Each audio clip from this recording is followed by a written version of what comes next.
of all, you start to sway back and forth. That's the way. And now that you've got yourself swinging, do the same thing with your singing. Swing me an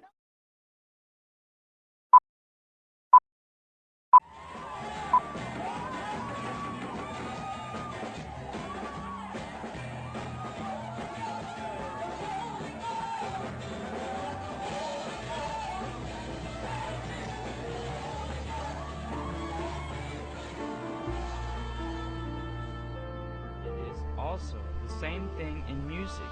Music plays a big part in worldliness. It is one of Satan's biggest tools and weapons to ensnare his victims. We will read, association with worldliness in musical lines is looked upon as harmless by some Sabbath keepers, but such ones are on dangerous grounds. Thus Satan seeks to lead men and women astray, and thus he has gained control of souls. So smooth, so plausible is the working of the enemy that his wiles are not suspected, and many church members become lovers of pleasures more than lovers of God. And we can find this in Volume 5, Manuscript Release 193. It is best to remove any worldly or world songs or music that may cause you to stumble.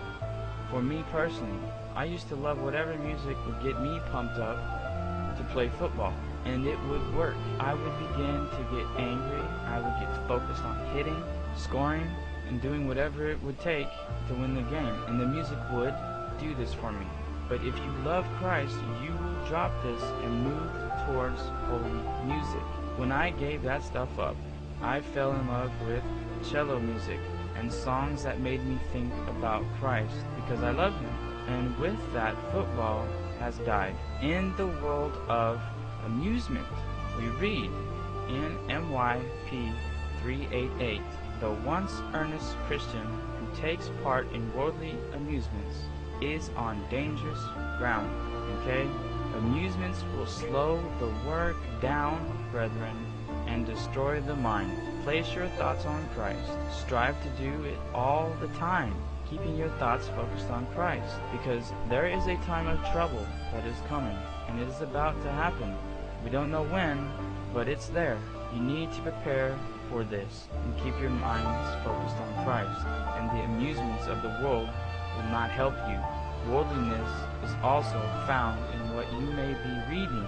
We see that this is true in the writings of Ellen White in Volume 6, Manuscript Release, page 260. Every faculty is injured. The affections become depraved, and the whole heart becomes through improper reading. Even among our people, deceitful in practice, fictitious in life and character, living and acting a lie. Your books should be the Bible and the writings of dear Sister Ellen White, anything that our brothers and sisters might have written or published. Okay? Satan seeks to control the mind, and these are all methods in how he leads you captive, including what we find on television and theater. Stay away from it unless you are strongly grounded in the truth. You may be strong enough to see what is on the news. You can be able to watch things like animals. Don't listen to what Brother Nick says about them, or 6 billion years ago. Just focus on the animals and what God created. That's nice. Or you can watch things like what's on TBN and CBN and stuff, which is the false prophet. Or you can watch things like what's on EWTN, which is the Catholic channel, just to see what they are all up to. If you're not strong enough, you should refrain from that. So it is good to see what the deceived are up to, but first, it is more important for you to be grounded in the truth, okay? The same thing is in politics. We read in MS 1, 1897, page 7, the Lord has been greatly dishonored by his people's catching up in the issues that arise in this time of test and trial. His people are to keep free from politics. They are to stand as a separate, peculiar people. The name of God, our ruler, is to be in their foreheads, showing to all that he is their sovereign. Again, MS 1, 1897, page 7. We are not to be involved with politics. Don't vote. Our vote is for God. Okay? Also, worldly association. We can see in the Review and Herald, August 25th, 1910, and I will quote, "Christians who connect themselves with worldly associations are injuring themselves as well as misleading others." End of quote. Other worldly associations, including things about what we also may be eating and drinking, go along with this. We don't associate ourselves with unclean things, eating or drinking. For instance, tea, coffee, soda, liquor. We don't want to pollute the body. It is not what God wants for His children. Do you put harmful stuff in your car or your truck? Do you feed your loved ones these type of poisons? Hopefully not. And you should not fill your body either with such things. It is time to get healthier and to develop this primitive godliness that we have preached about before. We need to develop this Christ-like character. Okay? It's what's very important. What happens to a worldly man or a woman? First, he or she will displease God. Patriarchs and Prophets, page 156. When we voluntarily place ourselves in an atmosphere of worldliness and unbelief, we displease God and drive holy angels from our homes. Next, he or she will forget God. Our high calling, 2:21.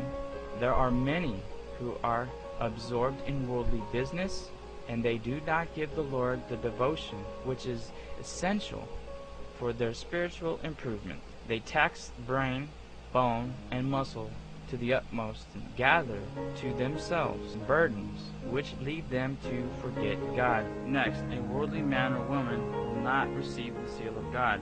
Maranatha, 2:40. The seal of God will never be placed upon the forehead of an impure man or woman. It will never be placed upon the forehead of the ambitious, world-loving man or woman. It will never be placed upon the forehead of men or women of false tongues or deceitful hearts. All who receive the seal must be without spot before God, candidates for heaven. Next, if we are worldly, the Spirit will not abide in us. Our high calling, 156. If worldliness is allowed to come in, if we have no desire to pray, no desire to commune with Him who is the source of strength and wisdom, the Spirit will not abide with us. Okay, next, if we are worldly, we separate from Christ. Testimonies to Ministers and Gospel Workers, page 457. We can separate many from Christ by worldliness, lust, and pride. That's strong, and it's written. Furthermore, a worldly man or woman leads others off track.